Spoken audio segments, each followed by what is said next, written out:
Good evening, all.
Good evening.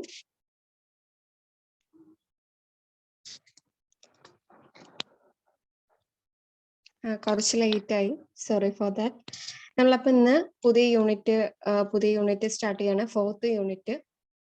ഇന്നലെ നമ്മൾ discuss ചെയ്തതിൽ ഒരു കാര്യം പറയാൻ വിട്ടുപോയി. BEPന്റെ ഭാഗത്ത് നിന്നും ബ്രേക്ക് ഈവൻ പോയിന്റ് അനാലിസിസിൽ നിന്നും യൂസസ് തിയറി നമുക്കൊന്ന് എക്സ്പെക്ട് ചെയ്യാം. അപ്പൊ ഇന്നലെ തിയറീസ് കുറച്ച് പറഞ്ഞിരുന്നു, ബ്രേക്ക് ഈവൻ പോയിന്റുമായി റിലേറ്റ് ചെയ്തിട്ട് ഗ്രാഫ്സ് ഒക്കെ നമ്മൾ നോക്കിയിട്ടുണ്ടായിരുന്നു. അപ്പോൾ ബ്രേക്ക് ഈവൻ പോയിന്റ് റിലേറ്റഡ് ആയിട്ട് നിങ്ങൾക്ക് ക്വസ്റ്റ്യൻസ് വരികയാണെന്നുണ്ടെങ്കിൽ ബ്രേക്ക് ഈവൻ പോയിന്റ് റിലേറ്റഡ് ആയിട്ട് കുറച്ച് ക്യാരക്ടറിസ്റ്റിക്സും അതേപോലെ നമ്മൾ യൂസസ് ഒക്കെ നോക്കിയിട്ടുണ്ടായിരുന്നു. അപ്പോൾ ആ പോയിന്റ്സ് ഒക്കെ എഴുതി വെക്കുക. അതേപോലെ ഗ്രാഫ് ഒക്കെ ബ്രേക്ക് ഈവൻ പോയിന്റ് അനാലിസിസിന്റെ ഗ്രാഫ് നമ്മൾ ഇന്നലെ കണ്ടു, അതും കൂടി ബ്രേക്ക് ഈവൻ പോയിന്റ് എന്ന് ഒരു ക്വസ്റ്റ്യൻ വന്നു കഴിഞ്ഞാൽ ആഡ് ചെയ്യാം. ഓക്കെ, അപ്പോൾ ഇനി നമ്മൾ നോക്കാൻ പോകുന്നത് ഫിനാൻഷ്യൽ മാനേജ്മെന്റ് ആണ്. Financial management, finance plus management ആണ്. ഫിനാൻസ് എന്ന് പറഞ്ഞാൽ എന്താണ്? ഒരു ബിസിനസിന്റെ ഫിനാൻസ് അല്ലെങ്കിൽ ഫണ്ട്സ് എന്താണ്? Finance is the life blood of business ആണ്. ഫിനാൻസിന്റെ ലൈഫ് ബ്ലഡ് ആണ്, ബിസിനസിന്റെ ലൈഫ് ബ്ലഡ് ആണ് ഫിനാൻസ് എന്ന് പറഞ്ഞു കഴിഞ്ഞാൽ. അതിന് അത്രമാത്രം ഇമ്പോർട്ടന്റ് ഉണ്ട്. ഫിനാൻഷ്യൽ മാനേജ്മെന്റ് എന്ന് പറഞ്ഞാൽ എന്താണ്? കറക്റ്റ് ആയിട്ട് എല്ലാ കാര്യങ്ങളും പ്ലാനിങ് ചെയ്യുക, organising, management functions, planning, organising, staffing, ഡാറ്റയും കൺട്രോളിങ്, നമ്മൾ ഫുള്ളി അതിനെ മാനേജ് ചെയ്യുക. ഫിനാൻസിനെ മാനേജ് ചെയ്യുന്ന പ്രോസസ്സാണ് ഫിനാൻഷ്യൽ മാനേജ്മെന്റ് എന്ന് പറഞ്ഞാൽ. ഇതിൽ മെയിൻ ആയിട്ട് വരുന്നത് ഫിനാൻഷ്യൽ മാനേജ്മെന്റ്. ഈ ഒരു ചാപ്റ്റർ നമ്മൾ ചില പോയിന്റ്സ് പഠിക്കണം എന്നല്ല, ഈ ചാപ്റ്റർ ഫുള്ള് പഠിക്കണം എന്നാ പറയുക. കാരണം തിയറി ഈ ഒരു ബുക്കിൽ നിന്ന് വരികയാണെന്നുണ്ടെങ്കിൽ കൂടുതലും ഫിനാൻഷ്യൽ മാനേജ്മെന്റിൽ ഒരു ക്വസ്റ്റ്യൻ എങ്കിലും ഉറപ്പായിട്ടും ഉണ്ടാവും. ഓക്കെ, അപ്പോൾ ഫിനാൻസ് ആൻഡ് റിലേറ്റഡ് ഡിസിപ്ലിൻസ് ആദ്യം ഒരു ക്വസ്റ്റ്യൻ വരും. ഇല്ലെങ്കിൽ നമ്മുടെ ഫിനാൻഷ്യൽ മാനേജ്മെന്റ് ഒബ്ജക്റ്റീവ്സ് എന്താണെന്നായിരിക്കും ചോദ്യം വരിക. ഇല്ലെങ്കിൽ ഫിനാൻഷ്യൽ മാനേജ്മെന്റ് ഫങ്ഷൻസ് ആയിരിക്കും. ഈ 3 ക്വസ്റ്റ്യൻ ആണ് ഈ ചാപ്റ്ററിൽ നിങ്ങൾക്ക് എക്സ്പെക്ട് ചെയ്യേണ്ടതായിട്ടുള്ളത്. ഓക്കെ, അപ്പൊ നമുക്ക് ആദ്യം financial management. The study of role of finance in the organization is with reference to financial management. Financial management is the course which has drawn major focus points from the many more disciplines to study the interrelationship between the financial management and other related disciplines. നമുക്ക് ഈ ഒരു ഫിനാൻസിന്റെ role ഒരു ഓർഗനൈസേഷനിൽ ഒഴിച്ചുകൂടാൻ പറ്റില്ല. അതുകൊണ്ട് തന്നെ financial മാനേജ്മെന്റിന് ഇന്നെവിറ്റബിൾ ആയിട്ടുള്ള അല്ലെങ്കിൽ ഏറ്റവും മോസ്റ്റ് ആയിട്ടുള്ള ഒരു റോളാണ് ഉള്ളത്. ഫിനാൻഷ്യൽ മാനേജ്മെന്റ് നമ്മൾ മേജർ ആയിട്ട് ഫോക്കസ് ചെയ്യുമ്പോൾ നമുക്ക് പല ഡിസിപ്ലിൻസും ആയിട്ട് ഒരു റിലേഷൻ തോന്നിയേക്കാം. കാരണം ഫിനാൻസ് എന്ന് പറയുന്നത് പെർവസീവ് ആണ്, എല്ലാ ഫങ്ഷൻസിലും അഫക്റ്റ് ചെയ്യണ ഒരു പ്രോസസ്സാണ് ഫിനാൻസ് എന്ന് പറയുന്നത്. ഇപ്പൊ ഫിനാൻസ് ആൻഡ് എക്കോണമിക്സ് തന്നെ എടുക്കാം. എക്കണോമിക്സിൽ വന്നിട്ട് മൈക്രോ ആൻഡ് മാക്രോ എക്കണോമിക്സ് ഉണ്ട്. ചെറിയ യൂണിറ്റ്സ് നമ്മൾ സ്മോൾ യൂണിറ്റ്സ് സ്റ്റഡി ചെയ്യുന്നതിന് മൈക്രോ യൂണിറ്റ്സ് എന്ന് പറയുന്നു. ലാർജ് യൂണിറ്റ് ആണെന്നുണ്ടെങ്കിൽ അത് മാക്രോ യൂണിറ്റ്സ് എന്ന് പറയുന്നു. അതേപോലെ നമ്മൾ ഈ എക്കണോമിക്സിൽ വന്നിട്ട് ഡിമാൻഡ്, സപ്ലൈ ഒക്കെ നമ്മൾ കൺസിഡർ ചെയ്യും. നമ്മളിപ്പോ ഫിനാൻഷ്യൽ മാനേജ്മെന്റ്, ഫിനാൻസ്, അക്കൗണ്ടിങ്സ് ഒക്കെ നോക്കിയ ടൈമിൽ നോക്കുന്നതിൽ നമ്മൾ ഒരുപാട് ഈ ഡിമാൻഡ്സിന്റെ കാര്യമൊക്കെ മെൻഷൻ ചെയ്യേണ്ടി വന്നിട്ടുണ്ടായിരുന്നു. അതേപോലെ മാക്സിമം റിസോഴ്സസ് ഒരു ഓർഗനൈസേഷനിലുള്ള ലേബർ ആയിക്കോട്ടെ, അതേപോലെ ഇപ്പൊ ഫിനാൻസ് ആയിക്കോട്ടെ, വേറെ എന്തെങ്കിലും raw materials, work in progress, finished goods ആയിക്കോട്ടെ, എല്ലാം നമ്മൾ കറക്റ്റ് ആയിട്ട് കൺട്രോൾഡ് ആയിട്ട് യൂസ് ചെയ്യേണ്ടതായിട്ടുണ്ട്. എങ്കിൽ മാത്രമാണ് അവിടെ എന്ത് നടക്കുള്ളൂ, കോസ്റ്റ് പഠിച്ചു അല്ലെ, കറക്റ്റ് ആയിട്ട് കോസ്റ്റ് കൺട്രോളിങ് നടക്കുള്ളൂ.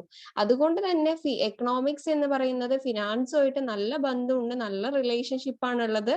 Banking system, money, capital market, financial intermediaries, monetary and credit പോളിസീസിലൊക്കെ ഫിനാൻസ് എന്ന് പറയുന്നത് ഹൈലി അഫക്ട് ചെയ്യുന്നുണ്ട്. ഇനി അടുത്ത ഫിനാൻസ് ആൻഡ് അക്കൗണ്ടിങ്. നമുക്കത് പറയണ്ട, കാരണം നമ്മൾ അക്കൗണ്ടിങ് ഫസ്റ്റത്തെ ക്ലാസ്സിലൊക്കെ അക്കൗണ്ടിങ് ആണ് കൂടുതൽ കാര്യമായിട്ട് നോക്കിയത്. അതിൽ നമ്മൾ ക്യാഷ് ബേസിസും അക്രൂവൽ ബേസിസും ബേസിക് ആയിട്ട് നമ്മൾ ചർച്ച ചെയ്തിട്ടുണ്ടായിരുന്നു. അതിൽ വന്നിട്ട് ക്യാഷ് ബേസിസ് ആണെന്നുണ്ടെങ്കിൽ അവിടെ എന്താ ഡിസ്കസ് ചെയ്തത്, ക്യാഷ് ട്രാൻസാക്ഷൻസ് ആണ് നടക്കുക. അക്രൂവൽ ആണെന്നുണ്ടെങ്കിലോ അവിടെ ക്രെഡിറ്റ് ട്രാൻസാക്ഷനും ക്യാഷ് ട്രാൻസാക്ഷനും നടക്കും. അതേപോലെ നമ്മൾ ഫിനാൻസ് ഇപ്പൊ അക്കൗണ്ടിങ്സ് ഒക്കെ കൺസിഡർ ചെയ്യുകയാണെന്നുണ്ടെങ്കിൽ ക്യാഷ് നമ്മൾ കൺസിഡർ ചെയ്യും, അതേപോലെ ക്രെഡിറ്റും കൺസിഡർ ചെയ്യുന്നുണ്ട്. അവിടെ ഫിനാൻസിൽ വന്നിട്ട് എല്ലാ ഫാക്ടേഴ്സും കൂടിയുള്ള ഒരു ഇന്റഗ്രേഷൻ ഫോമാണ് ഫിനാൻസ് എന്ന് പറയുന്നത്. അതിന് ഫിനാൻസ് ഇല്ലാതെ ഒരു ഓർഗനൈസേഷന് എക്സിസ്റ്റ് ചെയ്യാൻ പറ്റില്ല. അടുത്തത് finance and marketing. Finance and marketing എന്ന് പറയുന്നത് ഇപ്പൊ നമ്മൾ മാർക്കറ്റിംഗ് ബേസ് ആയിട്ട് നമ്മൾ ഒരു പ്രൊഡക്റ്റ് എങ്ങനെ കസ്റ്റമേഴ്സിലേക്ക് എത്തിക്കാം എന്നതാണ് മാർക്കറ്റിംഗിൽ നമ്മൾ പഠിക്കുന്നത്. ഒരു പുതിയ പ്രൊഡക്റ്റ് ഇൻട്രൊഡ്യൂസ് ചെയ്യുമ്പോൾ അതിന് കോസ്റ്റ് വരത്തില്ലേ, അത് നമ്മൾ ഏതിലാ ഡീൽ ചെയ്യുക, ഫിനാൻസിലാണ്. ആ കോസ്റ്റ് നമുക്ക് എങ്ങനെ കൺട്രോൾ ചെയ്യാം എന്ന് എവിടെ നോക്കുക, ഫിനാൻസ് ആണ്. അതേപോലെ ഇപ്പൊ നമ്മൾ റിസർച്ച് ആൻഡ് ഡെവലപ്മെന്റ്, ഒരു പ്രൊഡക്റ്റ് ഒരു മാർക്കറ്റിൽ കൊണ്ടുവരികയാണെന്നുണ്ടെങ്കിൽ ആ പ്രൊഡക്റ്റ് കൊണ്ടുവരുന്ന ചെലവുകളൊക്കെ അവിടെ നോക്കുക, ഫിനാൻസിലാണ്. അതുകൊണ്ട് തന്നെ finance and marketing highly related ആണ്. ഫിനാൻസ് ആൻഡ് പ്രൊഡക്ഷൻ പോളിസീസ് ഒരു ഓർഗനൈസേഷനെ ചേഞ്ച് ചെയ്യുന്ന ആ ഒരു രീതിയിലേക്ക് ക്യാപിറ്റൽ എക്സ്പെൻഡിച്ചറും ചേഞ്ച് വരുത്തണം. ഇപ്പൊ ഫിക്സ്ഡ് കോസ്റ്റ് എത്ര, ഫിക്സ്ഡ് അസറ്റ്സ് എത്ര യൂസ് ചെയ്യുന്നുണ്ടോ അതിനനുസരിച്ച് നമ്മുടെ അവിടെ എന്താ വരുന്നത്, കോസ്റ്റും വരുന്നുണ്ട്. അതുകൊണ്ട് തന്നെ ഫിനാൻസ് എന്ന് പറയാൻ ഫണ്ട്സ് എല്ലാ കാര്യങ്ങൾക്കും അനിവാര്യമാണ്. ഫിനാൻസ് ആൻഡ് ക്വാണ്ടിറ്റേറ്റീവ് മെത്തേഡ്സ്, ഫിനാൻസും ക്വാണ്ടിറ്റേറ്റീവ് മെത്തേഡ്സ് നമ്മൾ ഓരോ ഡിസിഷൻ എടുക്കുമ്പോഴും നമ്മൾ പല വിധത്തിലുള്ള ടെക്നിക്സ് ഒക്കെ യൂസ് ചെയ്തിട്ടാണ് ഓരോ ഡിസിഷനും എടുക്കുന്നത്. ഇപ്പൊ balance sheet, profit and loss account, അതേപോലെ ട്രേഡിംഗ് അക്കൗണ്ട് ഒക്കെ നമ്മൾ എന്തിനാ പ്രിപ്പയർ ചെയ്യുന്നത്, അതിന്റെ റിസൾട്ട് അറിഞ്ഞിട്ട് പ്രോഫിറ്റ് ആണോ ലോസ് ആണോ എന്ന് നമ്മൾ നോക്കുന്നു. അതിനനുസരിച്ച് നമ്മൾ ഡിസിഷൻസ് എടുക്കാൻ വില്ലിങ് ആവുന്നു. സോ ഈ ഫിനാൻസ് എന്ന് പറയുന്ന സബ്ജക്റ്റ് എല്ലാ ഡിസിപ്ലിൻസും, ദാറ്റ് മീൻസ് എല്ലാ സബ്ജക്റ്റുമായിട്ട് റിലേഷൻ ഉണ്ട്. അതെന്ന് പറഞ്ഞാൽ ഇപ്പോ കോസ്റ്റ് കണ്ടുപിടിക്കുന്ന കാര്യത്തിലായിക്കോട്ടെ, ഡിസിഷൻസ് എടുക്കുന്ന കാര്യത്തിലായിക്കോട്ടെ, ഒരു ഓർഗനൈസേഷന്റെ പ്രോബ്ലം സോൾവ് ചെയ്യുന്ന കാര്യത്തിലായിക്കോട്ടെ, ഇതെന്ന് പറഞ്ഞാൽ പെർവസീവ് ആണ്. ക്ലിയർ അല്ലേ? അപ്പോൾ ഫിനാൻസ് ആൻഡ് റിലേറ്റഡ് ഡിസിപ്ലിൻസ് അഥവാ Inter relationship between finance and other related disciplines നിങ്ങളുടെ കയ്യിൽ എഴുതാൻ പറഞ്ഞു കഴിഞ്ഞാൽ ഈ ഒരു 5 പോയിന്റ്സ് എഴുതി വെക്കണം കേട്ടോ, വിത്ത് എക്സ്പ്ലനേഷൻ. റെഡി അല്ലേ? റൈസ് ചെയ്യാൻ.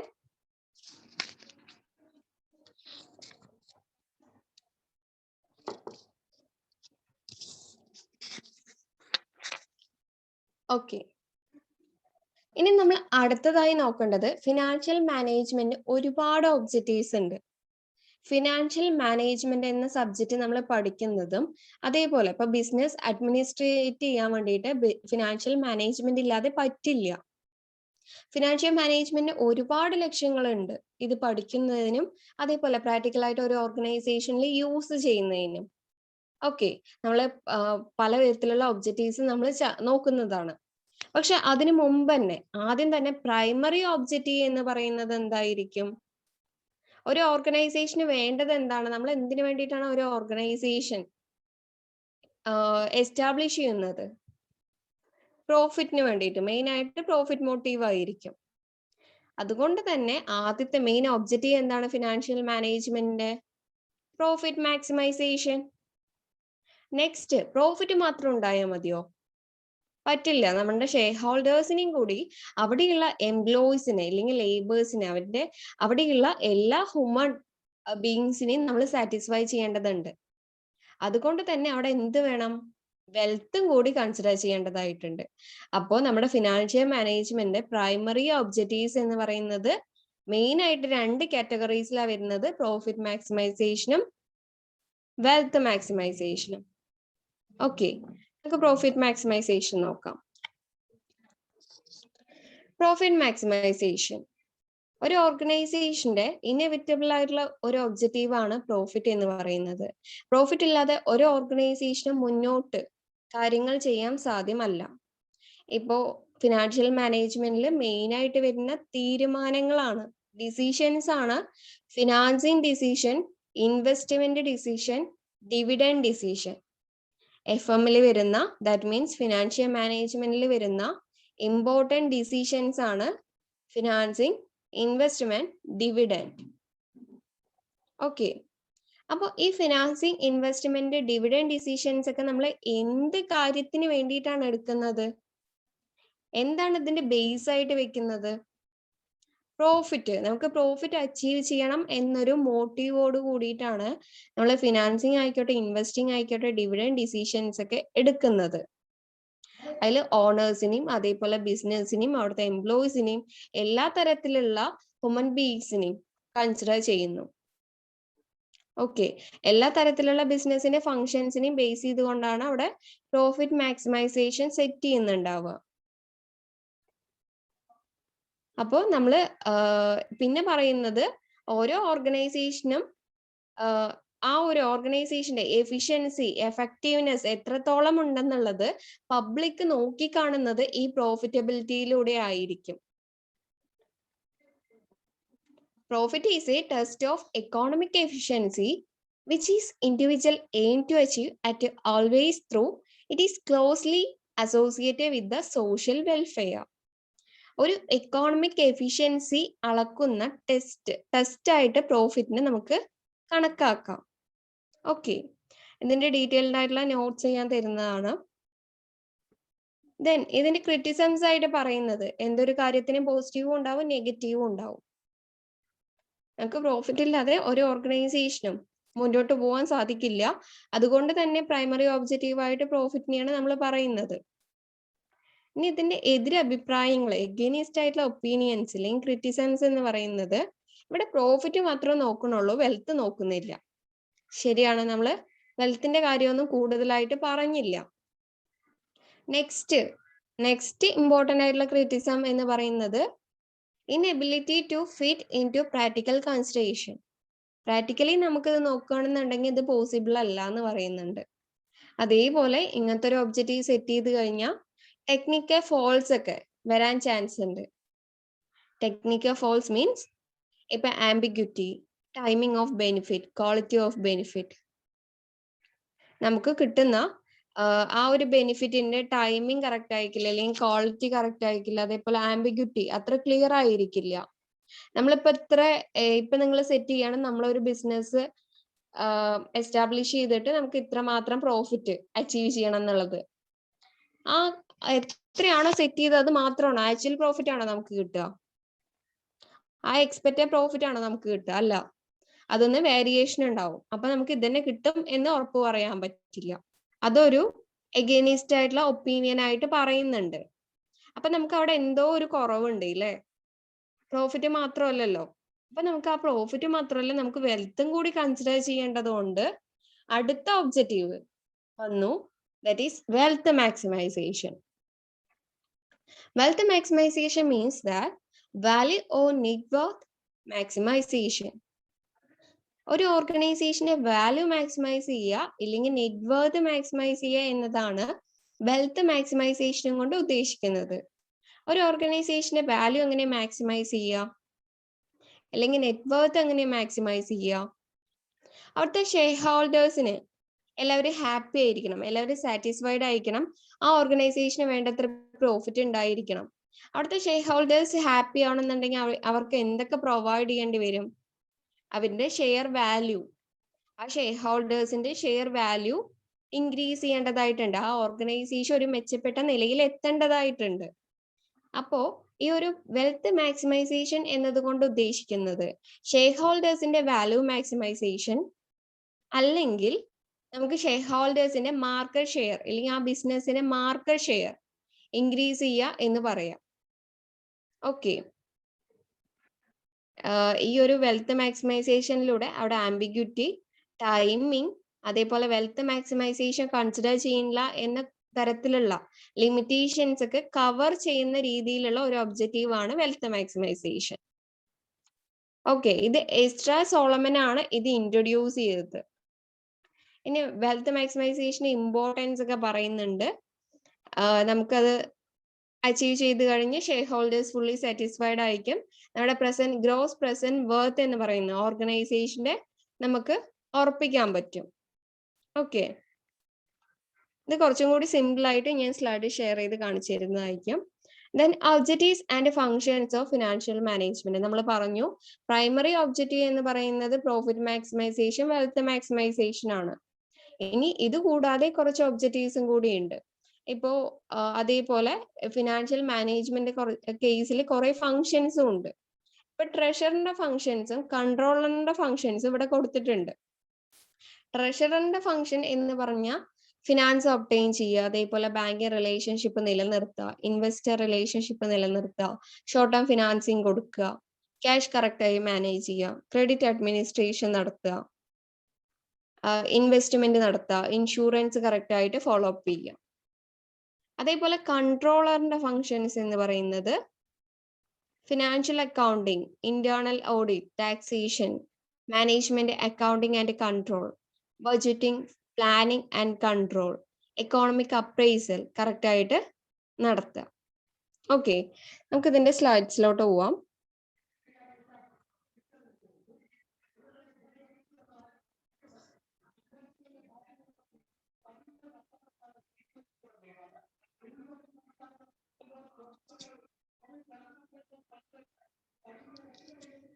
These are the various objectives of financial management. Okay. Profit നമ്മൾ പറഞ്ഞ പോലെ അതിന്റെ ഏറ്റവും പ്രൈമറി ഒബ്ജക്റ്റീവായ പ്രോഫിറ്റ് മാക്സിമൈസേഷൻ, വെൽത്ത് മാക്സിമൈസേഷനും കൊടുത്തിട്ടുണ്ട്. ഫിനാൻഷ്യൽ റിക്വയർമെന്റ് എസ്റ്റിമേറ്റ് ചെയ്യാൻ ഹെൽപ്പ് ചെയ്യുന്നുണ്ട്. പ്രോപ്പർ മൊബിലൈസേഷൻ പറ്റുന്നുണ്ട്. പ്രോപ്പർ യൂട്ടിലൈസേഷൻ ഓഫ് ഫിനാൻസ് നടക്കുന്നുണ്ട്. പ്രോപ്പർ ക്യാഷ് ഫ്ലോ ആണ്. Survival, reserve, coordination, goodwill, efficiency, discipline, cost of capital reduce ചെയ്യാനും ഓപ്പറേറ്റിംഗ് റിസ്ക് റെഡ്യൂസ് ചെയ്യാനും ക്യാപിറ്റൽ സ്ട്രക്ചർ പ്രിപ്പയർ ചെയ്യാനും help ചെയ്യുന്നുണ്ട്. ഓക്കെ, ഇതിൽ പറ്റുന്ന പോയിന്റ്സ് നിങ്ങൾ പഠിച്ചു വെക്കുക. പ്രോഫിറ്റ് മാക്സിമൈസേഷനും വെൽത്ത് മാക്സിമൈസേഷനും ഇമ്പോർട്ടന്റ് ആണ്. നമ്മളത് ഒന്നും കൂടി നോക്കുന്നതാണ്.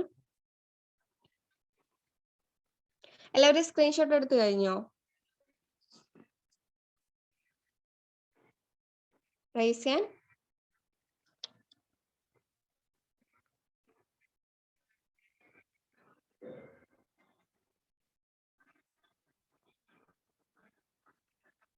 Okay. Next.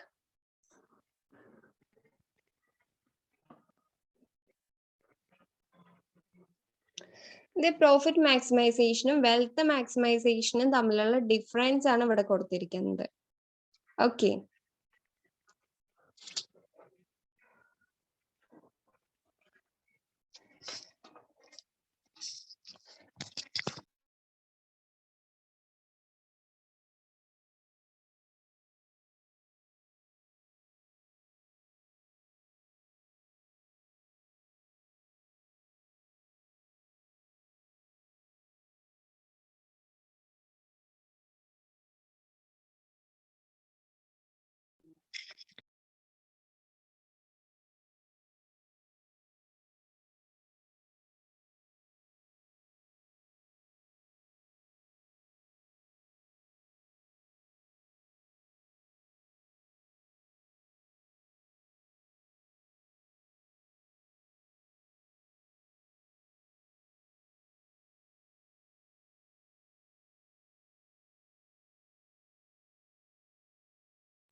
Then major functions of financial management.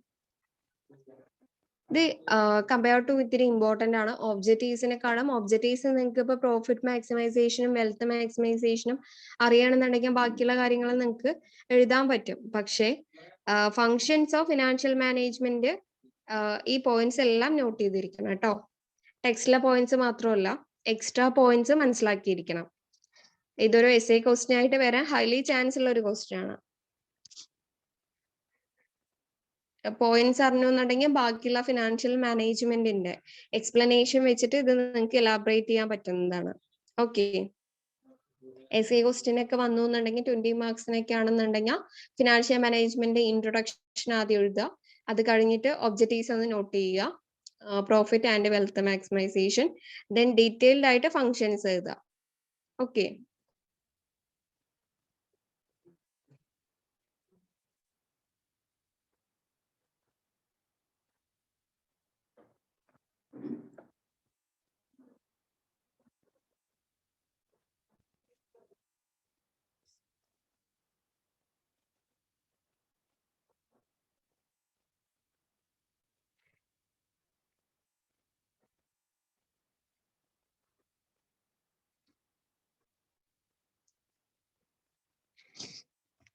ഇത് കഴിഞ്ഞ ക്ലാസ്സിൽ നമ്മൾ ഡിസ്കസ് ചെയ്ത മാർജിനൽ കോസ്റ്റിംഗ് ആൻഡ് അബ്സോർപ്ഷൻ കോസ്റ്റിംഗിന്റെ ഡിഫറൻസ് ആണ്. ഇത് പ്രീവിയസ് ക്വസ്റ്റ്യൻ പേപ്പറിലെ ഒരു ക്വസ്റ്റ്യൻ ആണ്. അപ്പൊ ഇത് നിർബന്ധമായിട്ടും പഠിച്ചിരിക്കുക കേട്ടോ.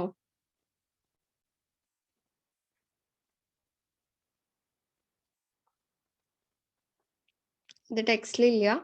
Marginal costing absorption costing differentiate ചെയ്തിട്ട് തന്നിട്ടില്ല. പക്ഷേ ക്വസ്റ്റ്യൻ പേപ്പറിൽ ഈ ഒരു ക്വസ്റ്റ്യൻ വന്നിട്ടുണ്ട്. മാർജിനൽ കോസ്റ്റിംഗിൽ നമ്മൾ വാരിയബിൾ കോസ്റ്റിംഗ് മാത്രമേ നോക്കുള്ളൂ. അബ്സോർപ്ഷൻ കോസ്റ്റിംഗിൽ ഫിക്സ്ഡും അതേപോലെ വാരിയബിൾ കോസ്റ്റും കൂടി കൺസിഡർ ചെയ്യുന്നുണ്ട്. ഓക്കെ, എടുത്തോ? സ്ക്രീൻഷോട്ട് എടുത്തോ എല്ലാവരും?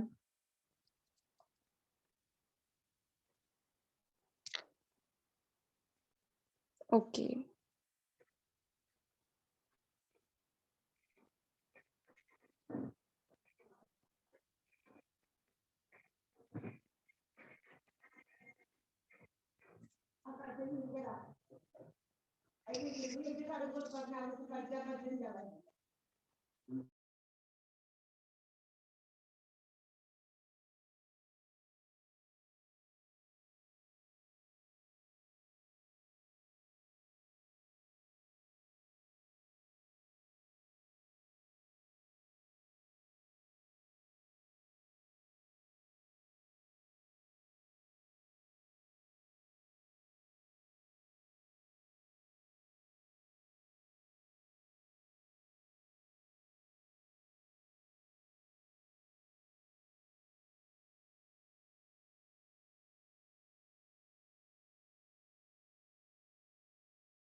next chapter is time value of money.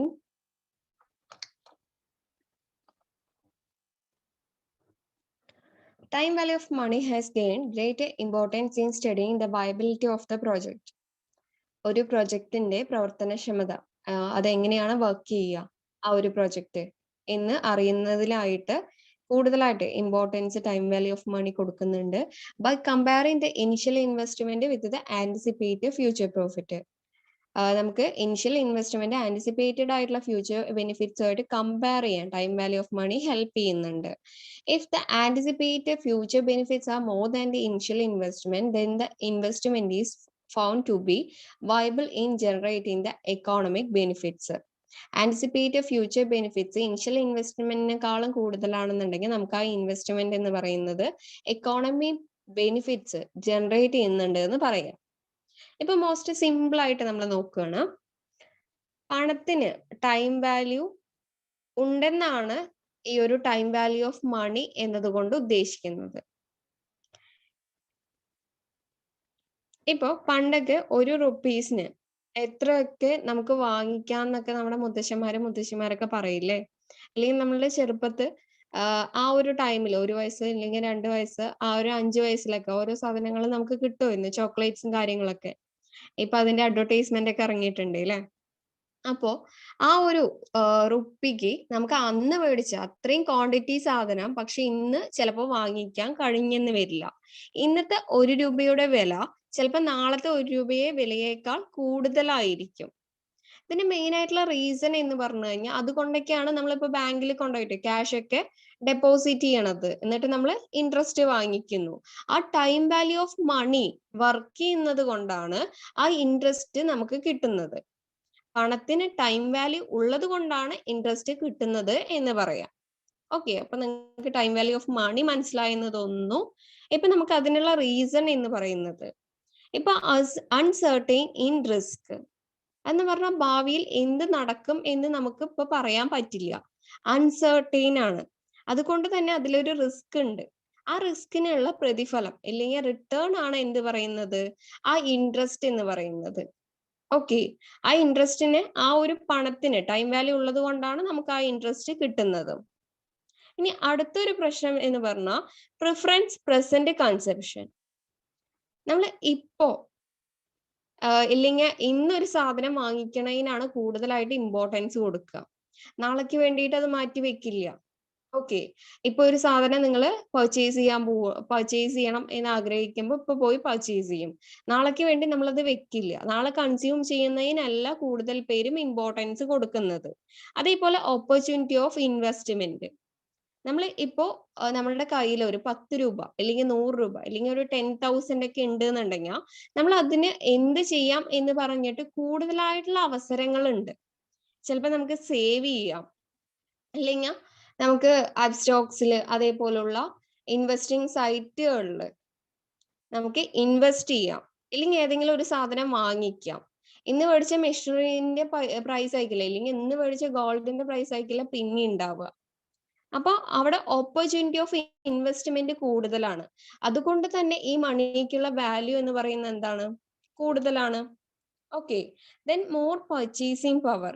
Inflation ടൈമിലല്ലേ ഇപ്പൊ നമുക്ക് ഒരു സാധനം വാങ്ങിക്കാൻ പറ്റിക്കഴിഞ്ഞു എന്നുണ്ടെങ്കിൽ അത്രയും നന്നായി എന്ന് വേണം പറയാൻ. അതുകൊണ്ട് തന്നെ നമുക്ക് ഏറ്റവും കൂടുതൽ ഈ മണിക്ക് ടൈം വാല്യൂ എന്ന് പറയുന്നത് ഹൈലി അഫക്ട് ചെയ്യുന്നുണ്ട്. Totally time value of money എന്നതുകൊണ്ട് ഉദ്ദേശിക്കുന്നത് ഇന്നത്തെ 1 രൂപയുടെ വില നാളത്തെ 1 രൂപയുടെ വിലയേക്കാൾ കൂടുതലായിരിക്കും എന്നൊരു കൺസെപ്റ്റിന്റെ പുറത്താണ്. ഓക്കെ, ഈ ഒരു ചാപ്റ്ററിൽ നമ്മൾ മെയിൻ ആയിട്ട് പഠിക്കുന്നത് എക്സാം ഓറിയന്റഡ് ആയിട്ട് അത്ര ഇമ്പോർട്ടന്റ് അല്ലാത്ത ഒരു ചാപ്റ്റർ ആണ്. കാരണം ചെറിയ ചെറിയ ക്വസ്റ്റ്യൻസ് ആണ് ഇതിൽ നിന്ന് നമുക്ക് എക്സ്പെക്ട് ചെയ്യാൻ പറ്റുള്ളൂ. ഓക്കെ, ഇപ്പൊ ഇതിൽ മെയിൻ ആയിട്ട് future value present value calculate ചെയ്യാനാണ് വരുന്നത്. ഫ്യൂച്ചർ വാല്യൂ കാൽക്കുലേറ്റ് ചെയ്യുന്നതിനെ കോമ്പൗണ്ടിങ് എന്ന് പറയുന്നു. ഫ്യൂച്ചർ വാല്യൂവിനെ കോമ്പൗണ്ടിങ് എന്ന് പറയുന്നു.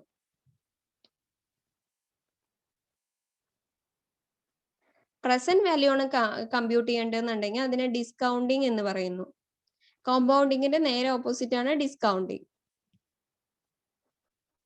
ഓക്കെ, നമ്മളിപ്പോ ഒരു 1000 റുപ്പീസിന് ഇൻവെസ്റ്റ്മെന്റ് നടത്തുകയാണ്. അപ്പൊ 3 വർഷം കഴിഞ്ഞിട്ട് അതിന് ഇൻട്രസ്റ്റ് 10%. അപ്പൊ 3 വർഷം കഴിഞ്ഞിട്ട് നമ്മൾ ആ ഒരു എമൗണ്ട് വാങ്ങിക്കണമെന്നുണ്ടെങ്കിൽ അപ്പൊ നമുക്ക് ടോട്ടൽ എമൗണ്ട്സ് എത്ര കിട്ടും, എത്ര റിട്ടേൺ കിട്ടും.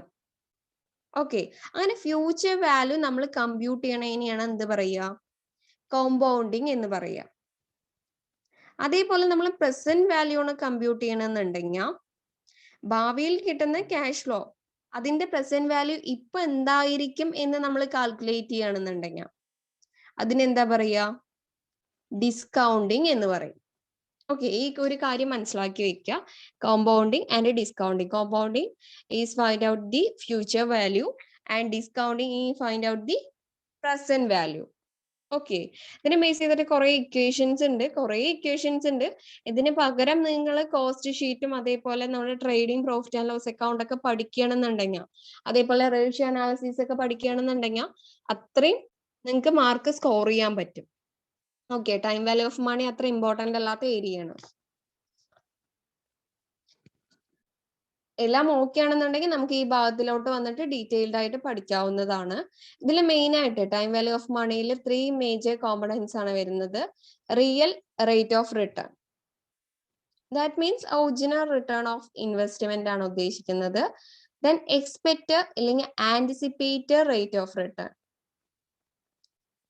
അതെന്ന് പറഞ്ഞാൽ ഇപ്പൊ പോസിറ്റീവ് റേറ്റ് ഓഫ് റിട്ടേൺ. നമ്മൾ നോർമലി ഇപ്പൊ ഒരു 3 വർഷത്തേക്ക് ഇൻവെസ്റ്റ് ചെയ്യാണ്, അപ്പൊ നമ്മൾ നോർമലി എക്സ്പെക്ട് ചെയ്യണ ഒരു റിട്ടേൺ ഇല്ലേ, അതാണ് ഇവിടെ എക്സ്പെക്ട് അല്ലെങ്കിൽ ആന്റിസിപ്പേറ്റഡ് റേറ്റ് ഓഫ് റിട്ടേൺ എന്ന് പറയുന്നത്. Then risk premium. നമ്മൾ ആ ഒരു റിസ്ക് എടുത്തതിന് അല്ലെങ്കിൽ 3 വർഷം അവിടെ നിക്ഷേപിച്ചതിന് നമുക്ക് കിട്ടുന്ന അല്ലെങ്കിൽ ആ ഒരു അൺസർട്ടൈനിറ്റിനെ കോമ്പൻസേറ്റ് ചെയ്യുന്ന ആ ഒരു അലവൻസ്, ആ ഒരു എമൗണ്ട് അല്ലെങ്കിൽ ആ ഒരു ഇൻട്രസ്റ്റ്, അതിനെയാണ് പ്രീമിയം എന്ന് പറയുന്നത്. Okay. Then classification of time value of money. നമ്മൾ പറഞ്ഞ പോലെ future value and present value ആണ്. ഇത് നമ്മൾ ഡീറ്റെയിൽഡ് ആയി നോക്കി. ഇവിടെ ഫ്യൂച്ചർ വാല്യൂവിനെ രണ്ടായിട്ട് നമുക്ക് കാൽക്കുലേറ്റ് ചെയ്യാം, സിംഗിൾ സമ്മിലും അതേപോലെ ആനിറ്റിയിലും. പ്രസന്റ് വാല്യൂവിനെ നമുക്ക് രണ്ടായിട്ട് കാൽക്കുലേറ്റ് ചെയ്യാം, സിംഗിൾ സമ്മിലും ആനിറ്റിയിലും. ഓക്കെ. സിംഗിൾ സമ്മിലാണ് നമ്മൾ കാൽക്കുലേറ്റ് ചെയ്യുന്നുണ്ടെങ്കിൽ അവിടെ ഫ്യൂച്ചർ വാല്യൂ നമുക്ക് കിട്ടാൻ വേണ്ടിയിട്ട് present value into 1 + k⁻n. k എന്നത് ആനുവൽ റേറ്റ് ഓഫ് റിട്ടേൺ ആണ്. n ലൈഫ് ഓഫ് ഇൻവെസ്റ്റ്മെന്റ് ആണ്. അതേപോലെ PV present value, that means initial cash flow ആണ്. FV future value of cash inflow ആണ്. ഓക്കെ. ഇത് ഇക്വേഷനിലിട്ട് സബ്സ്റ്റിറ്റ്യൂട്ട് ചെയ്താൽ മതി. Then frequency of computing. അതിന്റെ ഇക്വേഷൻ എന്ന് പറയുന്നത് നമ്മൾ കോമ്പൗണ്ടിങ് പറഞ്ഞല്ലോ ഓൾറെഡി. കോമ്പൗണ്ടിങ് എന്ന് പറയുന്നത് ഫ്യൂച്ചർ വാല്യൂ കമ്പ്യൂട്ട് ചെയ്യാണ്. ഓക്കെ.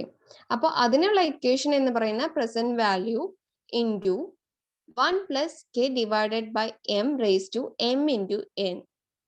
ഇവിടെ m എന്നത് കൊണ്ട് ഉദ്ദേശിക്കുന്നത് number of times compounding in done during the year. ഒരു വർഷത്തിൽ എത്ര ടൈംസ് അവിടെ കോമ്പൗണ്ടിങ് നടക്കുന്നുണ്ട്. അതേപോലെ n ആണെന്നുണ്ടെങ്കിൽ number of years, k compounding rate. Okay. Effective rate of interest. Effective rate of interest എന്ന് പറയുന്നത് it is the rate of interest at which amount of the principal grows with regards to the rate of compounding. അവിടെ ഈ principal amount എത്ര grow ചെയ്യും അല്ലെങ്കിൽ എത്ര നമുക്ക് effective ആയിട്ട് ഇൻട്രസ്റ്റ് കിട്ടും, എത്ര ഹൈ ലെവലിൽ നമുക്ക് റേറ്റ് ഓഫ് ഇൻട്രസ്റ്റ് കിട്ടാൻ ചാൻസ് ഉണ്ട്, that is effective rate of interest. Okay. R = 1 + k/m⁻m-1. Okay. K nominal rate of interest, effective rate of interest R, and M frequency of compounding. Then future value of annuity method. Annuity ne either നമുക്ക് payment ഇല്ലെങ്കിൽ receipt എന്ന് പറയാം. Annuity classify ചെയ്തിട്ടുണ്ട് രണ്ടായിട്ട്, at the end of the period അതേപോലെ at the beginning of the period. At the end of the period future value annuity equal to A into 1 + k⁻n-1 divided by k. Future value interest factor annuity. ആ ഒരു ഇക്വേഷനിൽ വെച്ച് substitute ചെയ്യും. അതേപോലെ future value of annuity due. Future value annuity equal to A into 1 + k⁻n-1 divided by k into 1 + k. Okay. Then sinking fund factor method ആണ്. Sinking fund എന്നതുകൊണ്ട് ഉദ്ദേശിക്കുന്നത് ഇപ്പൊ ഡെപ്റ്റ് ഒക്കെ, കടമൊക്കെ നമുക്ക് എങ്ങനെ ഭാവിയിൽ വരാതെ അതിന് വേണ്ടിയിട്ട് ഡെപ്റ്റ് ഒക്കെ നമുക്ക് കവർ ചെയ്യാൻ വേണ്ടിയിട്ട് നമ്മളൊരു സെപ്പറേറ്റ് ഫണ്ട് മാറ്റി വെക്കുക. ഓക്കെ. ഒരു ഓർഗനൈസേഷൻ ഇപ്പൊ സ്റ്റാർട്ട് ചെയ്യുമ്പോൾ തന്നെ നമ്മൾ ആ ഒരു അല്ലെങ്കിൽ അക്കൗണ്ടിങ് പീരീഡിലേക്ക് വേണ്ടിയിട്ട് ഒരു സർട്ടൈൻ എമൗണ്ട് നമ്മൾ മാറ്റി വെക്കും. ഇൻ കേസ് ആ ഓർഗനൈസേഷന് ഏതെങ്കിലും തരത്തിലുള്ള കടങ്ങളോ ഡെപ്റ്റ് അങ്ങനെ വല്ലതും വരികയാണെന്നുണ്ടെങ്കിൽ അതൊന്ന് സെറ്റ് ചെയ്യാൻ വേണ്ടിയിട്ട്, അതിനെയാണ് സിങ്കിങ് ഫണ്ട് എന്ന് പറയുക. സിങ്കിങ് ഫണ്ട് ഫാക്ടർ മെത്തേഡ് ഇതിന് വേണ്ടിയിട്ടാണ്. അപ്പോൾ അതിന്റെ ഇക്വേഷൻ എന്ന് പറയുന്നത് A = FVA future value annuity into k divided by 1 + k⁻n-1. Okay. Then present value of single cash flow. Single cash flow of present value calculate ചെയ്യാൻ വേണ്ടിയിട്ട് present value n equal to future value n divided by 1 plus r n. Okay. Then shorter discounting periods. ഇതിൽ main ആയിട്ട് subject ചെയ്യണത് present value calculate ചെയ്യലാണ്. അതിൽ future value into 1 divided by 1 plus k divided by m raise to m into n. Okay, k discounting rate ആയിട്ടാണ് ഇവിടെ വരുന്നത്. M means number of times discounting. Then present value of annuity equal to 1 plus k raised to n minus 1 divided by k into 1 plus k raised to n. Okay. Then capital recovery factor method. Present value annuity into k raised k into 1 plus k divided by 1 plus k raised to n minus 1. Present value of perpetuity. That means perpetuity means that the series with indefinite duration. After duration illade indefinite ആയിട്ട് continue ചെയ്യും എന്നതാണ് പറയുന്നത്. അവിടെ just നമുക്ക് ആ ഒരു എമൗണ്ട്സും ഇൻട്രസ്റ്റും ഉണ്ടെന്നുണ്ടെങ്കിൽ ആ ഇക്വേഷൻ വെച്ചിട്ട് സബ്സ്റ്റിറ്റ്യൂട്ട് ചെയ്യാവുന്നതേ ഉള്ളൂ. ഓക്കെ, ഇത് 20 മാർക്സിന്റെ ക്വസ്റ്റ്യൻ ആയിട്ട് വരാൻ ചാൻസ് ഇല്ല. പിന്നെ പ്രീവിയസ് ഇയർ ക്വസ്റ്റ്യൻ പേപ്പറിലൊന്നും ഇങ്ങനെ ഒരു ക്വസ്റ്റ്യൻ കണ്ടിട്ടില്ല. ഇതിന് പകരം ഫിനാൻഷ്യൽ മാനേജ്മെന്റ് എന്ന നേരത്തെ ചാപ്റ്ററിനാണ് കൂടുതൽ ക്വസ്റ്റ്യൻസ്. ഒബ്ജക്റ്റീവ്സ് ആയിക്കോട്ടെ, ഫങ്ഷൻസ് ആയിക്കോട്ടെ, അതിൽ നിന്നാണ് ക്വസ്റ്റ്യൻസ് ചോദിച്ചിരിക്കുന്നത്. ഓക്കെ, അതിൽ ജസ്റ്റ് ഇക്വേഷൻ അറിയാം, സബ്സ്റ്റിറ്റ്യൂട്ട് ചെയ്യുക, ആ ഒരു വർക്ക് തന്നെ ഉള്ളൂ. മാർജിനൽ കോസ്റ്റിംഗ്, ഇതിനേക്കാൾ നല്ലത് നിങ്ങൾക്ക് മാർജിനൽ കോസ്റ്റിംഗ് കൂടുതലായിട്ട് പഠിക്കാം. ഓക്കെ, പഠിക്കരുത് എന്ന് പറയില്ല, പക്ഷെ കൂടുതൽ എംഫസിസ് ചെയ്യേണ്ട ഏരിയ മാർജിനൽ കോസ്റ്റിംഗ്. അതിൽ വന്നിട്ട് BEP, PV ratio, contribution. Okay, then അത് കഴിഞ്ഞു എന്നുണ്ടെങ്കിൽ നമ്മൾ പിന്നെ ഫണ്ട് ഫ്ലോ, ദെൻ റേഷ്യോ അനാലിസിസിലെ ഒരുപാട് ഇക്വേഷൻസ് നിങ്ങൾക്ക് അവിടെ സബ്സ്റ്റിറ്റ്യൂട്ട് ചെയ്യേണ്ടതായിട്ടുണ്ട്.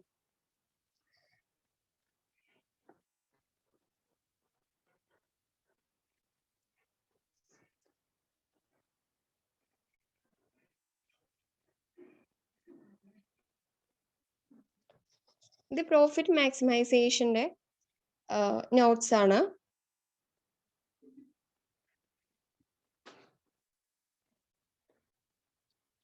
Profit maximization is the traditional approach and the primary objectives of financial management.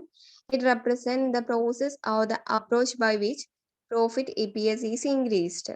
അതിന്റെ അഡ്വാൻറ്റേജസും അതേപോലെ ഡിസഡ്വാൻറ്റേജസും കൊടുത്തിട്ടുണ്ട്. ഈ ഡിസഡ്വാൻറ്റേജിന്റെ ബേസിലാണ് എന്ത് വന്നിട്ടുള്ളത്, വെൽത്ത് മാക്സിമൈസേഷൻ വന്നിട്ടുള്ളത്.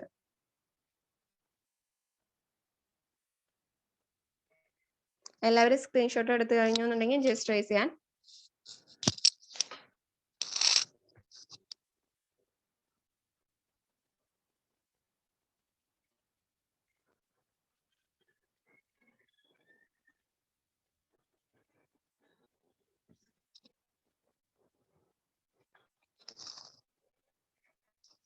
Then wealth maximization. Maximization of shareholders' wealth ആണ് wealth maximization എന്ന് പറഞ്ഞാൽ.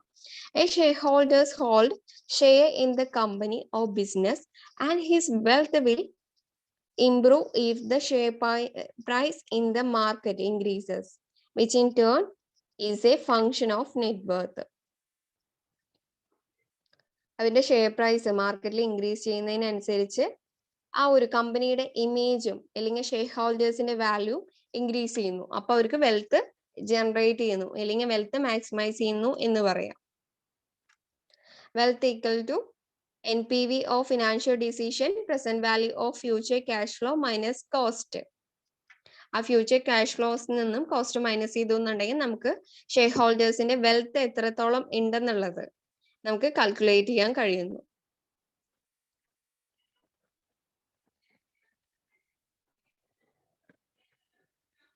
ഇവിടെ net operating profit after tax minus capital employed into weighted average cost of capital ആണ് എക്കോണമിക് വാല്യൂ ആഡഡ് കാണണ്ട ഇക്വേഷൻ എന്ന് പറയുന്നതായിട്ട് പറയുന്നുണ്ട്. മീനിങ്ങും ജസ്റ്റ് കമ്പാരിസണും പിന്നെ അഡ്വാൻറ്റേജ് ഡിസഡ്വാൻറ്റേജും പിന്നെ ഇതിൽ സോഴ്സസ് പറഞ്ഞിട്ടുണ്ട്. Industry attractiveness, company competitive advantage ഒക്കെ. ഇത് ജസ്റ്റ് ഒന്ന് റീഡ് ചെയ്ത് വിട്ടാൽ മതി. നിങ്ങൾ മീനിങ്ങും അതേപോലെ ഫീച്ചേഴ്സ് പഠിക്കാം, പറ്റുകയാണെന്നുണ്ടെങ്കിൽ ഫീച്ചേഴ്സ് പഠിക്കാം. Then difference.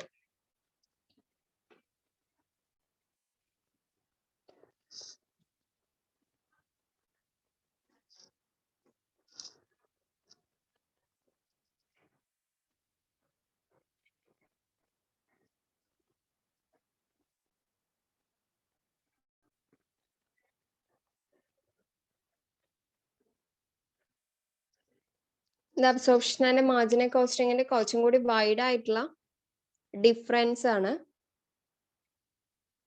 20 മാർക്സിന് ഇങ്ങനത്തെ ഒരു ക്വസ്റ്റ്യൻ വന്നു കഴിഞ്ഞാൽ നിങ്ങളെ അറ്റൻഡ് ചെയ്യണം വെച്ചാൽ ഇത്രയും വലിയൊരു ആൻസർ ഷീറ്റ് വേണ്ടി വരും. അതുകൊണ്ടാണ് ഇത് ഷെയർ ചെയ്തത്. Okay. Difference between write the difference between absorption and marginal costing എന്ന് പറഞ്ഞു കഴിഞ്ഞാൽ 20 ക്വസ്റ്റിന് നമ്മൾ ഒരുപാട് പോയിന്റ്സ് എഴുതേണ്ടി വരും. നിങ്ങൾക്ക് വിസിബിൾ അല്ലേ?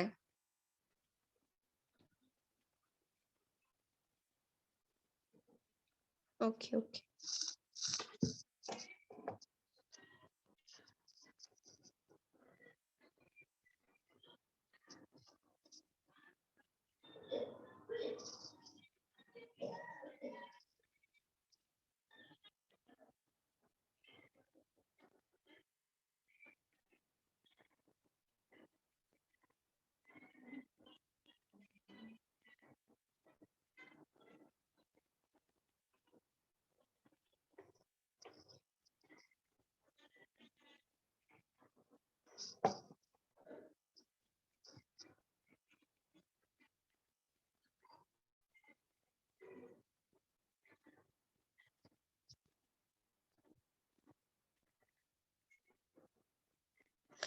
ഇനി നെക്സ്റ്റ് വൺ ഈസ്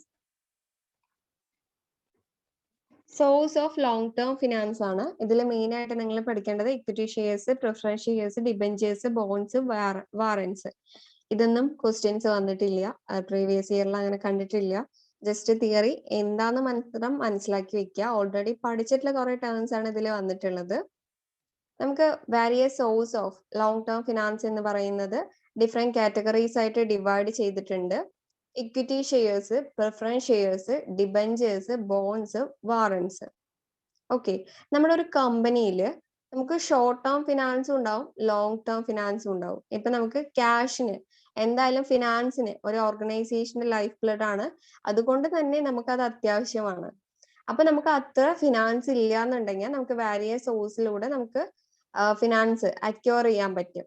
അപ്പൊ ഇക്വിറ്റി ഷെയർസിലൂടെ ലോങ് ടേമിന് കുറെ കാലത്തേക്ക് നമുക്ക് മോർ ദാൻ 5 years ഒക്കെ ആണെന്നുണ്ടെങ്കിൽ ലോങ് ടേം ഫിനാൻസ് എന്ന് പറയുന്നു.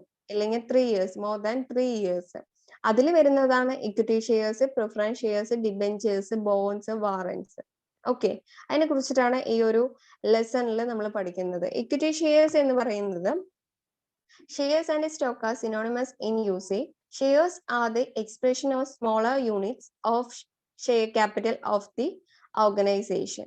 The rising of equity share capital from the investors in various segments, application money, first call money, subsequent call money are collected subject to the capital clause of the memorandum of association of the organization. അത് just നമ്മുടെ equity share ക്യാപിറ്റലുമായിട്ട് ബന്ധപ്പെട്ടിട്ട് ഇൻവെസ്റ്റേഴ്സിൽ നിന്നും raise ചെയ്യേണ്ട equity shares എന്ന് പറയുന്നത് application money, first call money, subsequent call monies ഒക്കെ ആണ്. അതേപോലെ മെമ്മറാണ്ടം ഓഫ് അസോസിയേഷൻ ഓർഗനൈസേഷന്റെയിലും ക്യാപിറ്റൽ ക്ലോസിൽ ഈ കാര്യം ഇക്വിറ്റി ഷെയർസ് എത്ര ഷെയർ ഹോൾഡേഴ്സിന് അലോട്ട് ചെയ്യുന്നു എന്ന കാര്യം കൂടി വ്യക്തമാക്കി ഇരിക്കണം എന്ന് ഈ ഒരു പാരഗ്രാഫിൽ പറയുന്നുണ്ട്. അപ്പൊ ഇക്വിറ്റി ഷെയർസ് ആരാണ്, ആർക്കുള്ളതാണ്? ഇക്വിറ്റി ഷെയർ ഹോൾഡേഴ്സിനുള്ളതാണ് അല്ലെ. അതേപോലെ ഇക്വിറ്റി ഷെയർ ഹോൾഡേഴ്സ് എന്ന് പറയുന്നത് നമുക്ക് ആ ഒരു കമ്പനിയുടെ ഓണേഴ്സ് എന്ന് പറയാം. ഇക്വിറ്റി ഷെയർ ഹോൾഡേഴ്സിന് ഒരുപാട് റൈറ്റ്സ് ഉണ്ട്. ഈ ഒരു ഇക്വിറ്റി ഷെയർസ് ഹോൾഡ് ചെയ്യുന്നത് കൊണ്ട് അവർക്ക് വോട്ട് ചെയ്യാനുള്ള അധികാരമുണ്ട്. നോക്കുക, സെക്ഷൻ 85(2) ഇത് പറയുന്നത്. Companies act 1956 2 to control the management to share the profit claim, excise, preemptive, apply the quota to receive the copy, just read ചെയ്യുക. അപ്പൊ ഇത്രയും റൈറ്റ്സ് നമ്മുടെ ഇക്വിറ്റി ഷെയർ ഹോൾഡേഴ്സിന് ഉണ്ട്. അതിൽ വന്നിട്ടുള്ളതാണ് set equity shares, non voting shares, bonus issue എന്ന് പറയുന്നത്. ഇപ്പൊ ഇക്വിറ്റി ഷെയർസ് നമ്മൾ issued at a discount to employees and directors in consideration other than cash.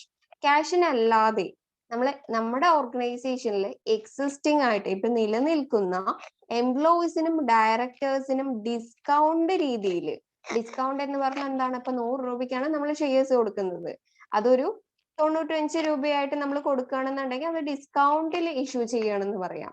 അങ്ങനെ ഡിസ്കൗണ്ടിൽ ഇഷ്യൂ ചെയ്യുകയാണെന്നുണ്ടെങ്കിൽ നമ്മൾ അതിനെന്താ പറയാ, സെറ്റ് ഇക്വിറ്റി ഷെയർസ് അഥവാ സെറ്റ് സെക്യൂരിറ്റി എന്ന് പറയും. ഓക്കെ, സെക്യൂരിറ്റി വന്നിട്ട് issued at preferential price more specifically for employees. നമ്മുടെ എംപ്ലോയീസിന് സ്പെഷ്യൽ ആയിട്ട് നമുക്ക് പ്രിഫറൻഷ്യൽ പ്രൈസിൽ ആ ഓർഗനൈസേഷനിൽ മുൻഗണനാ ക്രമത്തിൽ നമുക്ക് പ്രൈസിങ് ആ ഒരു ഷെയർസിന് അവർക്ക് കൊടുക്കണതിൽ ചാർജ് ചെയ്യാൻ പറ്റും. അതേപോലെ ഈ ഒരു സിറ്റ് സെക്യൂരിറ്റി ഇഷ്യൂ ചെയ്യുന്നത് ഫേസ് വാല്യൂലായിരിക്കും. പാർ വാല്യൂല് എബോവ് പാർ വാല്യൂലോ കൂടുതലായിരിക്കും, ഫേസ് വാല്യൂലായിരിക്കും നമ്മൾ ഇഷ്യൂ ചെയ്യുന്നുണ്ടാവുക. ഇനി non voting shares, this type of equity shares never carry any voting rights. ഈ ഒരു നോൺ വോട്ടിംഗ് ഷെയർസ് ആണ് നമ്മുടെ ഇക്വിറ്റി ഷെയർ ഹോൾഡേഴ്സിന് അങ്ങനത്തെ രീതിയിൽ കൊടുക്കുകയാണെന്നുണ്ടെങ്കിൽ അവർക്ക്, നമ്മളിവിടെ മുകളിൽ പറഞ്ഞു അല്ലെ, ഈ ഒരു ഇക്വിറ്റി ഷെയർ ഹോൾഡേഴ്സിന് ഇത്രയും റൈറ്റ് ഉണ്ട് എന്ന് പറഞ്ഞു. അതിൽ ആദ്യത്തെ ഒരു റൈറ്റ് ആണ് വോട്ട് എന്ന് പറയുന്നത്. പക്ഷെ ഈ നോൺ വോട്ടിംഗ് ഷെയർസ് ആണ് ഇവർക്ക് കൊടുക്കുന്നതെന്നുണ്ടെങ്കിൽ അവിടെ വോട്ട് ചെയ്യാനുള്ള അധികാരം ഉണ്ടായിരിക്കുന്നതല്ല. ഓക്കെ, ബാക്കിയുള്ള റൈറ്റ്സ് ഒക്കെ അവർക്ക് എൻജോയ് ചെയ്യാൻ പറ്റുന്നതാണ്. ഇനി അടുത്ത ബോണസ് ഇഷ്യൂ ആണ്. ബോണസ് ഇഷ്യൂ എന്തുകൊണ്ട് ഉദ്ദേശിക്കുന്നത്, bonus issue is permitted by making the partly paid up shares into fully paid up shares. Bonus issue is normally decided in the board meeting. Bonus ആയിരിക്കും നമ്മളവിടെ issue ചെയ്യുന്നുണ്ടാവുക. നമ്മൾ already exist ചെയ്ത share ഹോൾഡേഴ്സിന്, equity share ഹോൾഡേഴ്സിന് നമ്മൾ issue ചെയ്യുന്നത് bonus issue ആയിരിക്കും. അത് നമ്മുടെ existing share ഹോൾഡേഴ്സിന് മാത്രമേ കൊടുക്കുള്ളൂ. എന്നും കൊടുക്കുന്നതിനേക്കാൾ നമ്മൾ കുറച്ചും കൂടി ഇൻക്രീസ് ആയിട്ടുള്ള രീതിയിലായിരിക്കും ഷെയർസ് ഇവിടെ അലോട്ട് ചെയ്യുന്നുണ്ടാവുക. ഓക്കെ, ഇത് വന്നിട്ട് ബോർഡ് മീറ്റിംഗിൽ തീരുമാനിച്ചിട്ടുണ്ടാവും ബോണസ് ഇഷ്യൂ എത്ര കൊടുക്കണം എന്നുള്ളത്. അതേപോലെ പാർട്ട്ലി പെയ്ഡ് അപ്പ് ഷെയർസിനെ ഫുള്ളി പെയ്ഡ് അപ്പ് ഷെയർസ് ആയിട്ട് രീതിയിലാക്കി കൺവേർട്ട് ചെയ്യുന്ന രീതിയിലാക്കി ഇവിടെ ബോണസ് ഇഷ്യൂ പെർമിറ്റ് ചെയ്യുന്നുണ്ടാവുക. ഓക്കെ, നാളെ തൊട്ട് നമുക്ക് നെക്സ്റ്റ് പാർട്ട് പ്രിഫറൻസ് ഷെയർസിലോട്ട് കടക്കാം.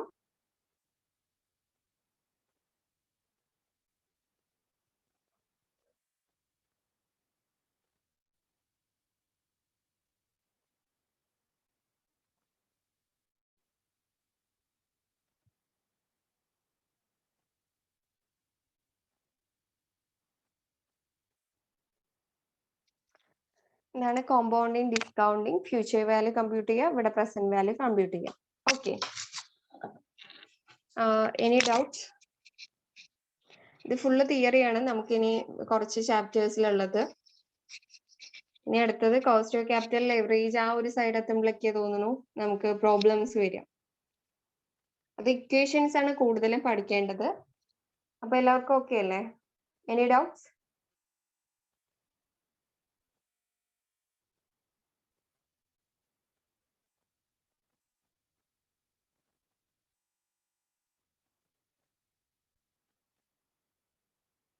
ഓക്കെ, അപ്പൊ നമുക്ക് നെക്സ്റ്റ് ക്ലാസ്സിൽ പ്രിഫറൻസ് ഷെയർസ് ഡിസ്കസ് ചെയ്യാം. Thank you and good night all.